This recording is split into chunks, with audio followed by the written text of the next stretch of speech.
bonne nuit, bonsoir, mbote na biso banso, balandi ya chaîne na biso, nzamba so lokumu, lelo pesi lisusu makasi, apesi lisusu opportunité na tina ya koyeba koloba pe ko répondre na motuna papa Lumière Kambula ototuna. Est-ce que kobengisa moto na poto akoma esclave na yo? En tout cas, bana nzambe eza bongo te. Kobengisa moto na poto eza teke obligatoire fa comme esclave non. Wana zolenga bana nzambe te. Bible bina psalm 51 verset 17 ete bolingo leki malamu na miso na nzambe eza motema motutami. Lokola motema etutaki, motema etutaki pano poto bengisa moninga na yo. Soko comme esclave bonani. Eza malamu to comme esclave. Asa esclave na ote zela nzamba futa yo. Omoni tozala na bolingo yo o ezake Jonathan azalaki nango na David. Omoni Saul azoluka aboma David, mais Jonathan lokazaki na bolingo wana makasi na kati na Jonathan. Obiki Jonathan pasaki na bolingo makasi epai na David, atikaki eloko wana teke tatane akoboma David. Mais tala récompense oyo sima ya liwa ya Jonathan kufa tango David ya kozwa kibokonzi na ye alokaki balokele mwana na libota ya Jonathan, balokele mwana Jonathan. Mwana Jonathan taki déjà na pasi bake kozwa ye na kati na zamba kuna, bake kozwa ye mpona kosunga ye na kati na mboka na tina ete asungama bazwi kibokonzi bapesi ye.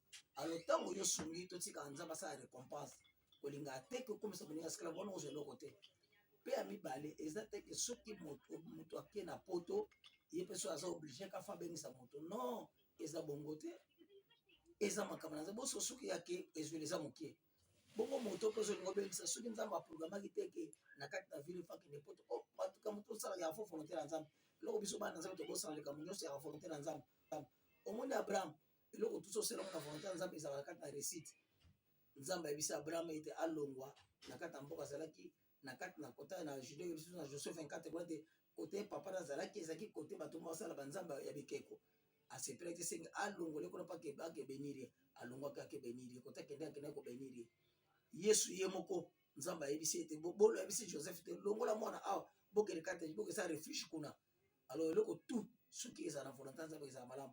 Bongo siko moto ozo mitungisa obengisa so siko ke nzamba prometeki teke o nzamba préparer teke yake na kati na nyeki na poto moto eza ka passe yango biso pe batoto za so bandeko baza kuna bandeko baza ka obligé te ta moso baza na préparer ta moso na possibilité beza na te o eza ke fa to sunga akwa obengiso awa na kati na alongolo na kati na Afrique ya na kati na poto so pesa volonté na nzambe to moto ba yango moto batebele babebisi ba mbongo ebele moto so kene poto te potana ekokite bilo moso pe ta moso ta na nzambe na ekokite to ba osali ka moso kana ta pe mutu o akei azaka obligé te ka fa bengisa moto non boso ki pe zweni eza ngona malamu te ubeta moso pe kota za moso kuna bozana na poto moso ma mikanda o mona moto asali 10 ans azana na mukanda te ba obengisa moninga ndeni mosanya malonga sana yango ezosenga na kati na biso tozala motema oketalika motu totikala ata na nzambe topesa ata na ta donc nzambe ayebi tozaka po obligé ka teke nonde ake kona komi lokamta meme lisumu bebe minga moko ndenga na ya fona bengisa keke ntelite wana pe komi bongo te to motema moninga singa na kingo